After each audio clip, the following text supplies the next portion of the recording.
Have you ever pondered about the lessons life throws at us disguised as experiences? Life, in its infinite wisdom and complexity, is a constant teacher, providing us with lessons at every turn. These lessons are often wrapped in the fabric of our daily experiences, waiting to be unraveled and understood. Let's consider annoyance, for instance. It's a common emotion, right? We've all experienced the frustration of a slow internet connection, a spinning wheel that seems to take forever, a buffering video, a web page that refuses to load. But have you ever stopped to consider what this annoyance is teaching you? It's teaching you patience. Yes, patience. That virtue that allows us to endure discomfort without complaint. To hold on when all we want to do is let go.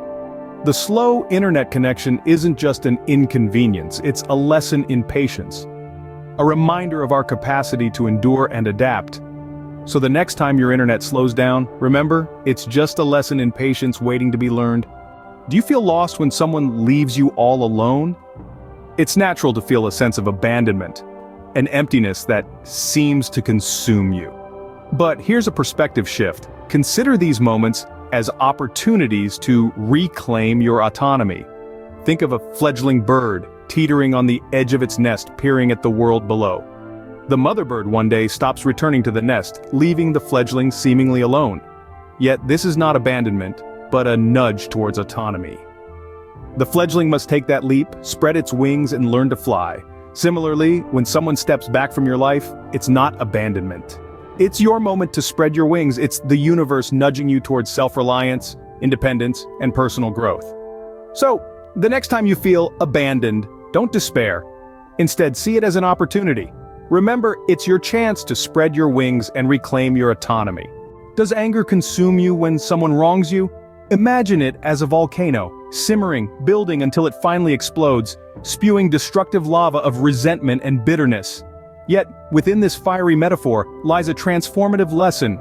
Anger, like a volcano, is a natural response. However, it's not the eruption, but what happens after that truly matters. It is in the aftermath of an eruption, when the smoke clears and the lava cools, that new life springs forth. Similarly, forgiveness is the cool, calming balm applied to the burns of anger.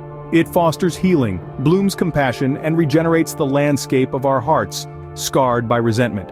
Forgiveness isn't about absolving others of their wrongdoings, but freeing ourselves from the shackles of our own anger. It's about replacing the destructive force of resentment with the soothing power of compassion. Thus, when anger engulfs you, remember, it's an opportunity to learn forgiveness and compassion.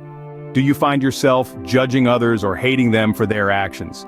It's a common human trait, but it's also a valuable learning opportunity. These feelings are not just roadblocks, but signposts, pointing us towards acceptance and unconditional love. Consider a garden. What makes it beautiful is not the uniformity of the flowers, but their diversity. Each flower with its unique shape, color, and fragrance contributes to the overall beauty of the garden. The same goes for us humans. Judging someone for being different is like rejecting a flower for its unique color or shape. Acceptance, then, is the realization that every individual, just like every flower, adds value to the human garden with their uniqueness. Now consider the boundless love of a mother. It doesn't waver with her child's mistakes or failures. This is unconditional love. It's loving without expectations, without conditions. It's loving others not for what they do, but for who they are. So when you catch yourself judging or hating, remember, it's a lesson in acceptance and unconditional love waiting to unfold. Do you find yourself in fear, feeling powerless, or struggling with things beyond your control? Imagine learning to swim. At first, the water seems intimidating, even fearsome, but as you continue to dip your toes, then your feet, and eventually immerse yourself, you learn to navigate the seemingly perilous waves. Each stroke you take is a testament to your growing courage, a testament to your ability to face your fears and overcome them. Now picture a tug of war. You're on one side, pulling with all your might, but the rope remains steadfast, refusing to budge. You feel powerless.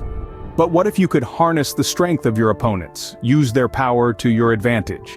This is the essence of reclaiming power. It's not about overpowering others, but rather about understanding the dynamics at play and using them to your advantage. Lastly, Imagine a leaf floating in a river. It doesn't resist the current, it doesn't try to swim upstream. Instead, it lets go and allows the river to carry it. The leaf doesn't control the river, but it doesn't need to. It understands the power of surrender, the grace in letting go. This is the essence of life's lessons. What we fear teaches us courage. What has power over us shows us how to reclaim our power. And what we can't control teaches us the art of letting go. It's not about resisting, but rather about understanding, adapting, and growing. It's about transforming fear into courage, powerlessness into strength, and control into surrender. It's about learning to swim in the sea of life, mastering the tug of war of power dynamics, and floating like a leaf in the river of existence. So, when you feel powerless, or struggle with control, remember it's a lesson in courage, reclaiming power, and letting go, respectively. Life, in its essence, is a relentless teacher. This profound truth has woven itself through our exploration today. We've dissected how annoyances can become our patience tutors, and abandonment, a guide to reclaiming our autonomy. We've delved into how anger ignites the flame of forgiveness and compassion within us, and how our judgments can evolve into acceptance. We've seen that the things that hold power over us are merely catalysts, pushing us to reclaim our own strength. We've learned that hatred can be a mirror reflecting back to us the facets of unconditional love. We've confronted fear, realizing it's nothing more than a challenge to embrace courage and overcome our inhibitions. And finally, we've discovered how those things we can't control are simply lessons in the art of letting go. Remember, every encounter you have in life is a disguised lesson. Embrace it, learn from it, and grow.